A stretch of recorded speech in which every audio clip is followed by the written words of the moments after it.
It's officially playoff season here in Marble Time Attack Season 3. Our 4 teams have found themselves each winning one race over the course of their regular season to make it back to the forest with another brand new track featuring sweeping turns and high-speed straights down to the finish line. For a more in-depth look, we'll go through it pretty slowly here. A super long straight, then a switchback, and then that's the shaker, which is going to be a key point of this track. Then a couple of weaving turns and a super fast straight down to the finish line. Here's a look at the bracket. It'll be Tree Frog versus Flare, and then Circus versus Inferno.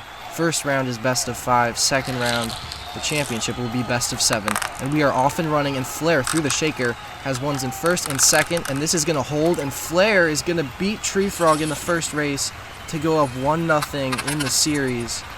And man, Tree Frog, that has got to be stunning. Flare has been on a tear, winning the final race of the regular season to qualify, and really you could only call that nothing short of a miracle.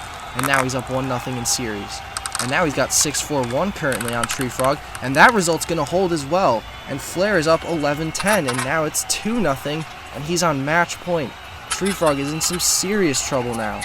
This could get ugly for Tree Frog, who's had such a dominant regular season, and you see some nervous expressions on his fans' faces.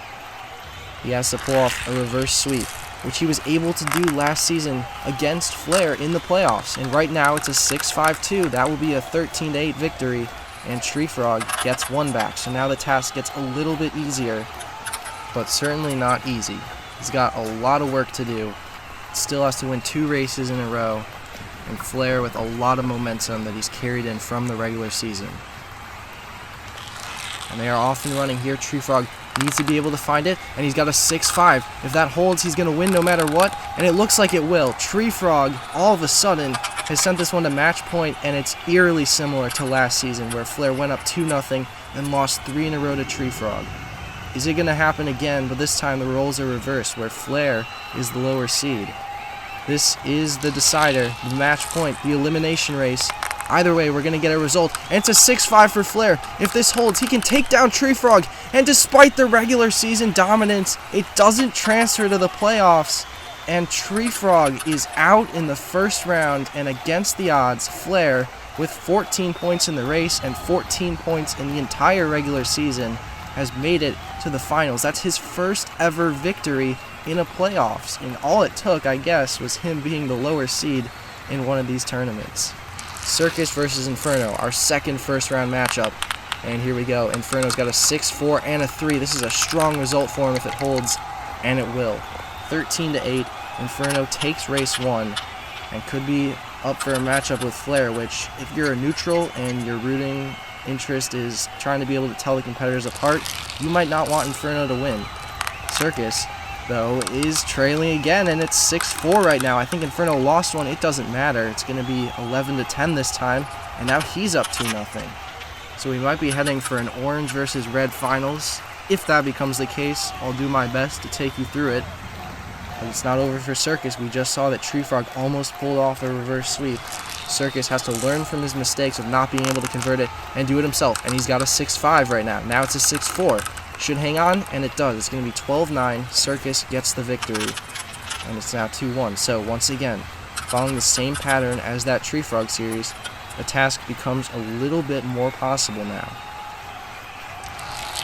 And here's race 4. Inferno gets the jump into the shaker. Circus has lost one. That might be a death sentence. Inferno has 3 in the middle. It's going to be a 12-9 win, and he is on to the finals versus Flare. So, unfortunately, it's going to be extremely hard to tell this apart. We'll do our best to take you through it, but it will be Inferno versus Flare, the 3 seed and the 4 seed, meeting up for the finals.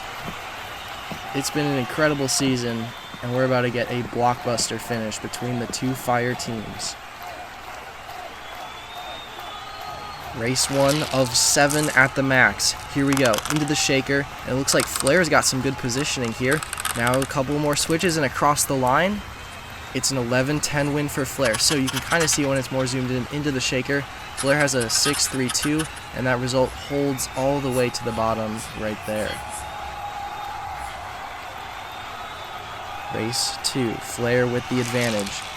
he could go up 2-0. That would be huge. Inferno's going to try and stop him. But right now, Flair does have the jump. And it's a 6-4 as it stands. That would get it done. And it's another 11-10 win. Flair is up 2-0 in the series here.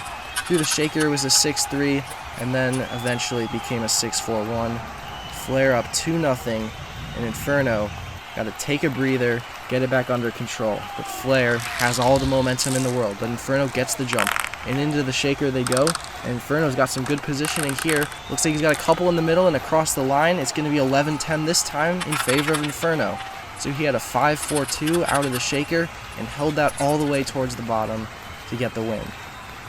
2-1 now, and Flair's momentum momentarily halted. This is a huge matchup though. And right now, Flair just lost one. Inferno has the matchup advantage in terms of men on the track and across the line. 14-7, almost the biggest possible margin of victory. It's going to be a 6-5-3 right there. And now the series is 2-2. And entering the biggest race of these two marbles' careers to this point, because neither of them has been in the final. It's never been bigger than this for them. Here we go. And around the bend and into the shaker, and Inferno gets another good jump. Flair has one up there, but I don't think he has enough support. And he doesn't. It's 11-10 Inferno. Inferno got the advantage with a 6-4-1 split in the shaker and held it all the way to the bottom for a victory. So, it's been a streaky series.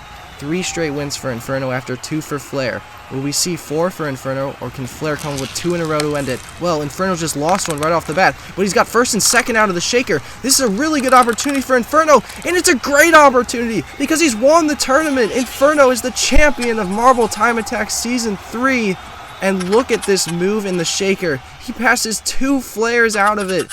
And a 6-5, even though it gets passed at the bottom, it becomes a 6-4-1. It gets the job done. And Inferno is the champion of Marble Time Attack. And Flair, once again, denied on the doorstep of a championship.